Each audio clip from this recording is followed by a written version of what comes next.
दोस्तों नमस्कार। दोस्तों यदि आपने इस साल यूपीपीएससी आरओ प्रीलिम्स का एग्जाम दिया है तो आपके मन में दोस्तों इस समय दो सबसे बड़े कंफ्यूजन, दो सबसे बड़े सवाल दोस्तों इस समय आ रहे होंगे। पहला दोस्तों कट ऑफ को लेकर, क्योंकि दोस्तों हर बच्चा जो एग्जाम दिया है, जो बॉर्डर पर है, जो इतने बड़े कंफ्यूजन में भाई हम कट ऑफ के अंदर आ पाएंगे कि नहीं आ पाएंगे, हम मेंस एग्जाम बैठ पाएंगे, मेंस का एग्जाम देने लायक की स्थिति में है कि नहीं है, उसके अंदर ये सबसे बड़ा सवाल दोस्तों आ रहा है। इसी को लेकर मैंने एक छोटा सा दोस्तों वीडियो बनाया था। क्यों बनाया था?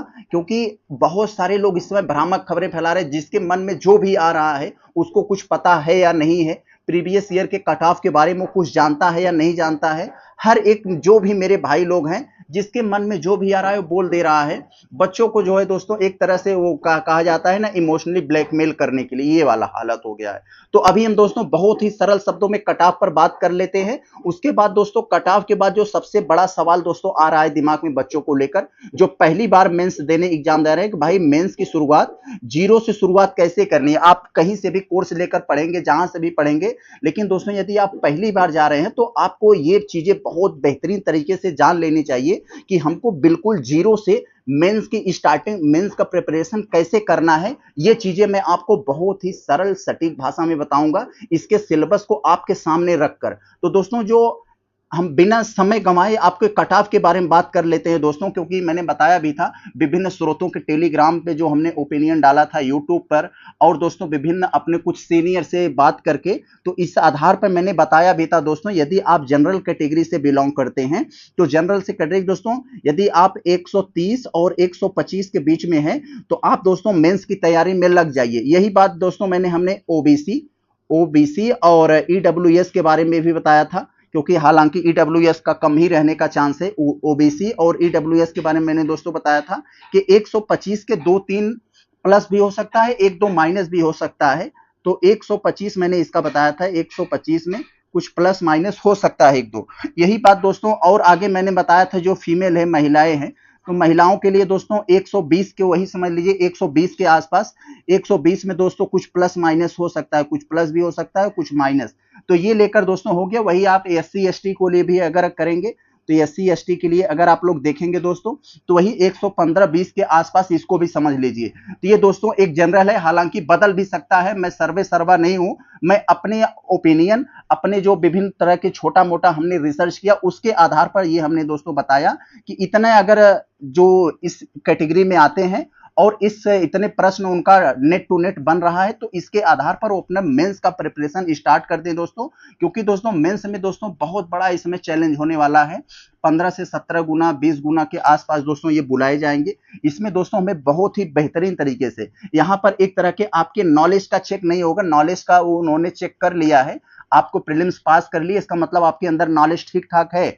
यहाँ पर जो आपके चेक करेंगे दोस्तों, आपकी एक अलग तरह की नॉलेज, आपकी लिखावट, आपकी स्किल क्या है, आपके अंदर जो बातें हैं आप उसे बाहर कैसे रिप्रेजेंट करते हैं, ये बात होती है। तो हम दोस्तों अब मेंस पे अगर बात कर लें कि मेंस में हमारा सिलेबस क्या है, इसको हमें कैसे तैयार करना होता है, इसका कट ऑफ कितने जाते हैं, इसके बारे में दोस्तों हमें जानना बहुत जरूरी है। तो चलते हम पहले मेंस की शुरुआत हम बिल्कुल जीरो से कैसे करें, इसके बारे में समझ लेते हैं।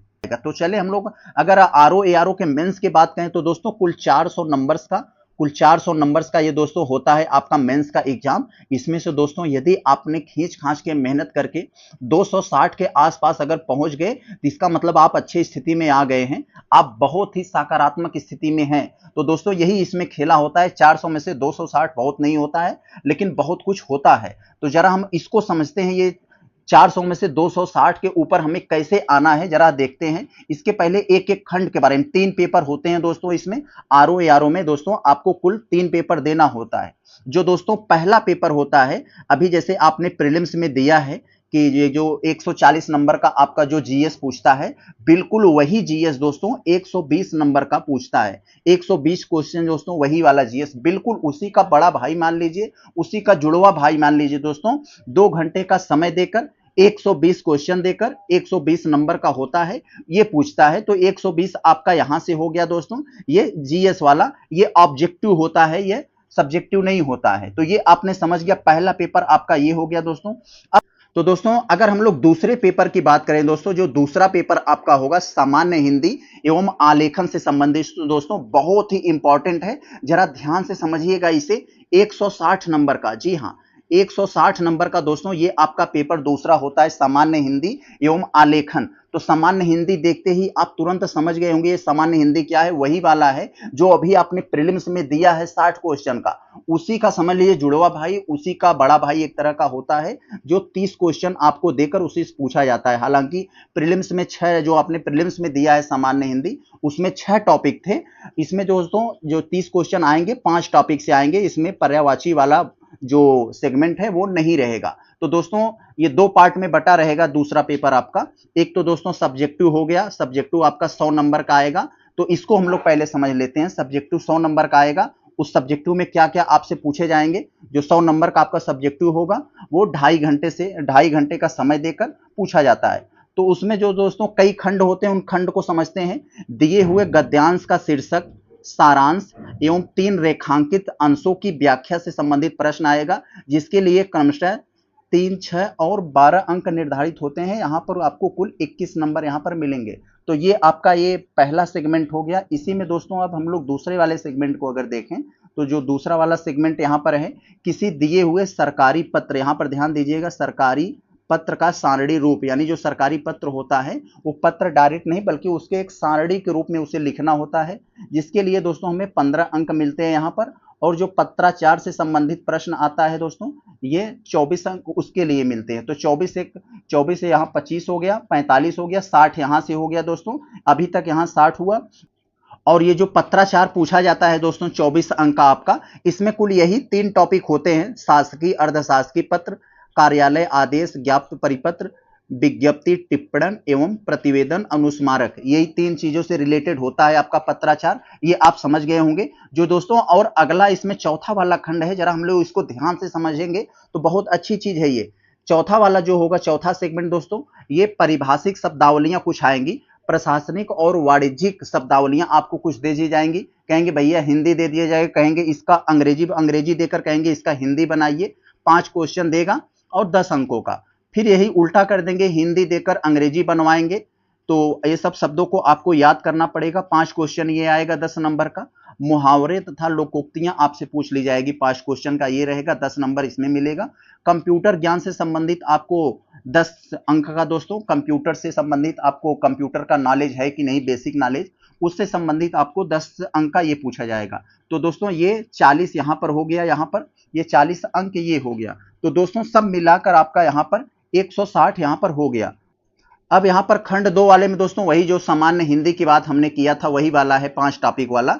तो उसमें आपको प्रीलिम्स में 1 घंटा देकर 60 क्वेश्चन पूछते थे, यहां पर आधा घंटा देकर 30 क्वेश्चन पूछेंगे, सब वही है, बस इसमें आपको पर्यायवाची वाला नहीं मिलेंगे, इसके लिए 60 अंक आपको यहां पर मिलेगा। तो ये चीज दोस्तों आपने बहुत ही अच्छे से समझ गया कि जो हिंदी वाला सामान्य हिंदी एवं आलेखन से संबंधित आता है, कुल मिलाकर 60 और 100, 160 अंकों का ये पूछा जाता है, ये आप समझ गए होंगे।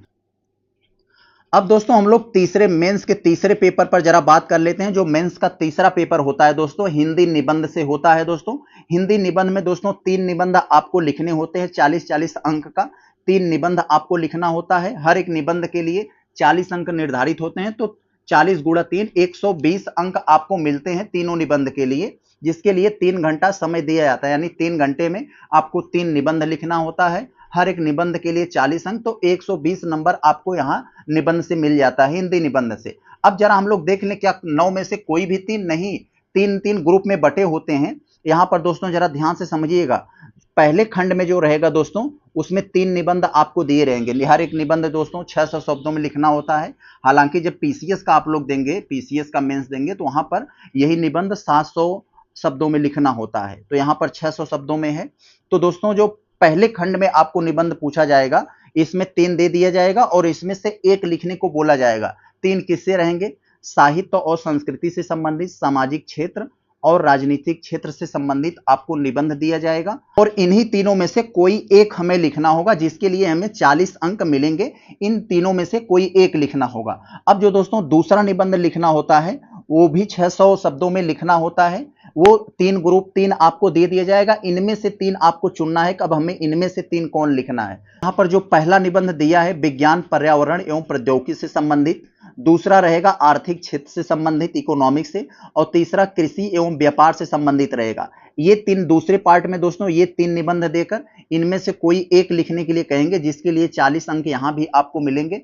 अब दोस्तों जो तीसरा खंड वाला है ये निबंध, ये भी दोस्तों 600 शब्दों में लिखना होता है। जो पहला रहेगा राष्ट्रीय एवं अंतरराष्ट्रीय घटनाक्रम से संबंधित, दूसरा जो दिया हुआ निबंध रहेगा प्राकृतिक आपदाएं जैसे भूस्खलन, चक्रवात, भूकंप, बाढ़, सूखा इत्यादि से संबंधित, और जो तीसरा यानी ग वाला है राष्ट्रीय विकास योजनाओं से संबंधित। ये यहाँ पर 3 आपको निबंध देकर फिर एक लिखने के लिए कहेंगे, जिसके लिए यहाँ पर 40 अंक आपको मिलेंगे। कुल ये जो 3-3 के ग्रुप में 3 दिए गए हैं, इनमें से एक-एक लिखना होगा और हर एक निबंध के लिए 40 अंक निर्धारित हैं, तो कुल यहाँ आपको 120 अंक निबंध से मिल जाएंगे। तो दोस्तों अब एक बार हम लोग फिर से जरा समराइज करते हैं। जो 120 नंबर तो आपका ऑब्जेक्टिव हो गया, जो जीएस आपने मैंने बताया था कि जो जीएस जैसे प्रीलिम्स में दिए थे उसी टाइप का ये हो गया। और दोस्तों 160 आपका ये सामान्य हिंदी एवं आलेखन मिलाकर हो गया, तो ये जो हिंदी हो गया 160 का। और फिर लास्ट का जो निबंध है दोस्तों 120 नंबर का ये निबंध हो गया। तो कुल मिलाकर कितना हुआ दोस्तों, ये 0 2 2 4 6 10, ये 0 हो गया, 3 1 4। तो दोस्तों 400 अंकों का ये आपका मेंस का पेपर होता है। इन्हीं 400 में से दोस्तों जो 260 के आसपास पहुंच गया वो बहुत अच्छी स्थिति में होता है। तो यही आपके लिए एक बहुत बड़ा चांस है दोस्तों, क्योंकि दोस्तों इस समय हमारे पास 400 प्लस के बाद आरओ की जो वैकेंसी है, इतनी वैकेंसी कभी आरओ में आने की चांस नहीं होती है ज्यादा, और ना ही कभी आने की चांस है यहाँ पर। तो दोस्तों आपके लिए एक बहुत बड़ा गोल्डन चांस है कि 400 प्लस के ऊपर जो हमारी आरओ एआरओ की जो भर्ती आई है, इसके लिए हम बहुत ही बेहतरीन तरीके से, अगर आपका कट ऑफ इतने जितना मैंने बताया उसके ऊपर है और भगवान करे आप उसमें आ भी जाए, तो आपके लिए बहुत बड़ा गोल्डन चांस है। इससे बढ़िया चांस आपको मिल नहीं पाएगा लाइफ में, क्योंकि दोस्तों आरओ एआरओ की जो एक सर्विस होती है, ये समझ लीजिए पीसीएस से ज्यादा सुख देने वाली होती है, इतना समझ लीजिए। तो आपके हाथों में दोस्तों ये गोल्डन चांस निकलने ना पाए आपके लिए, आप भी मेहनत करिए। हालांकि मैं भी दिया हूं, मेरा 142 बन रहा है, तो हम भी इसके लिए जी जान से लगे हैं, और आपके लिए जितना हो सके, क्योंकि हमारे पास बहुत सारे स्रोत हैं, जो भी बेहतरीन चीजें हम अपनी तरह से दोस्तों, ऐसा नहीं कि सिर्फ किताबों से, जो हम अपनी तरह से कुछ नया करेंगे, नया हमें लगेगा कि हाँ ये स्टूडेंट के लिए फायदा होगा, तो वो हम आपके साथ शेयर जरूर करेंगे। तो चलते हम लोग मिलेंगे किसी नेक्स्ट टॉपिक के लिए। नमस्कार।